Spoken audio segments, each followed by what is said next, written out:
Welcome to my other office. I really like the view up here. It's nice to hang out. And welcome back to another behind-the-scenes video tours from the Lake Superior Railroad Museum here in beautiful downtown Duluth, Minnesota.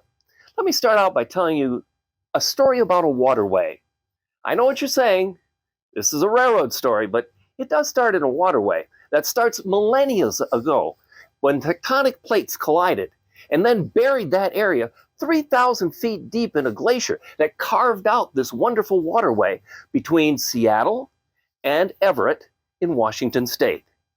And this area of the water was known for many, many years, 5,000 years, by the indigenous tribal people that lived there.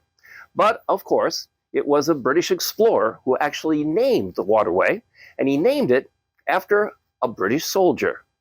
In 1792, George Vancouver was exploring the area.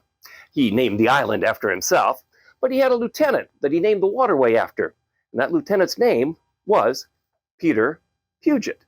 Henceforth the name Puget Sound. Now that's a waterway story. Let me introduce you to another Puget Sound, right here in the Midwest. In fact, right here in Duluth, Minnesota.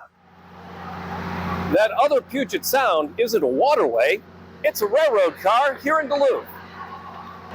And it's brand new to the North Shore Scenic Railroad. So new that we're just giving it its first bath since it got here with a little bit of road wear on it, but that all washes off. This brand new piece of the collection on the Lake Superior Railroad Museum is an exciting dome sleeper. We were just up in the dome.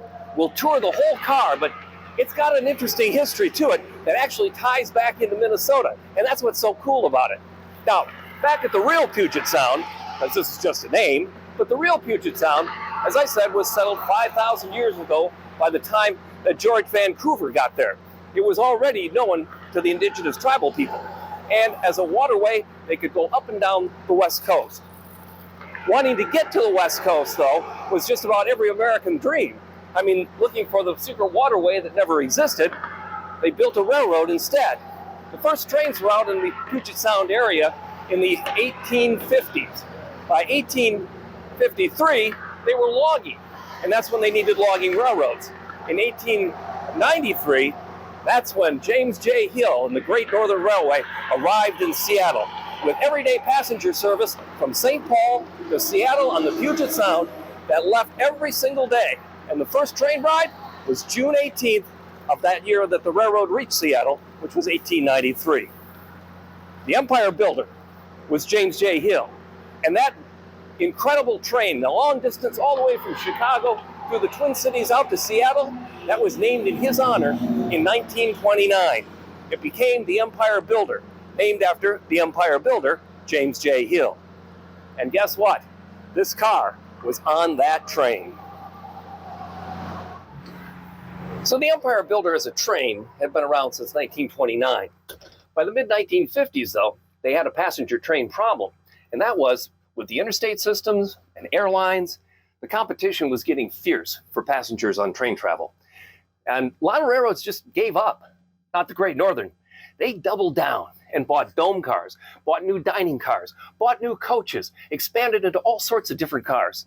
And in 1955, from the Budd Car Company, they bought 12 of these Dome coaches. Dome on the top, coach seats on the bottom, 46 passengers. They bought 12 of them. And this is one of them. Now, it didn't look like this when it was on the Great Northern. These rooms, or suites as we call them, they were added in 2001 when the car went into private car service. Talk a little bit about its history, but I just want to show you the lay of the land here. This was as elegant as travel can be. Your own private train car, your own attendants, your own onboard chef and porter. And then at night, this comes down in the upper, this comes together for the lower, and this comes out for a third guest in one of two suites. And of course, you have your own bathroom and your own closet and a walk-in shower. And there are two of these on the train. And this is the other matching suite. One of the neat things about this is like a luxury hotel on wheels. And one of the things you get in a luxury hotel, of course, is room service. And this has a working butler call, or porter in the railroad business. You push this button here, and it lights up outside the door to tell you which one it is. But more importantly, a light goes off and a buzzer rings in the galley. And the best feature on this car is the beautiful dome with its panoramic view. So let's go up there now. On the way up though, notice these lighted handrails. Pretty classy, huh? Obviously the selling point of these coaches was right up here in the dome. Look at this panoramic view under the glass, always first class. It looks a little different today than it did back in 1955 when the Great Northern bought 12 of these cars. Now it's luxury all the way. Booths for dining, captain's chairs for sitting and relaxing. By the way, these came from Milwaukee Road when the car was rebuilt in 2001. And it's got everything here. Why, look, we've got this wonderful little service area with running water. We've got a sound system that is in the entire car. Here's your control panel to let you know how the car is functioning. You can check just about every operation of the car right from this control panel. And of course, you've got areas here for your other sundry items. And you know what? It's got the neatest thing ever. Just take a look at this. It's a dumbwaiter. And magically, thanks to the dumbwaiter, look what happens.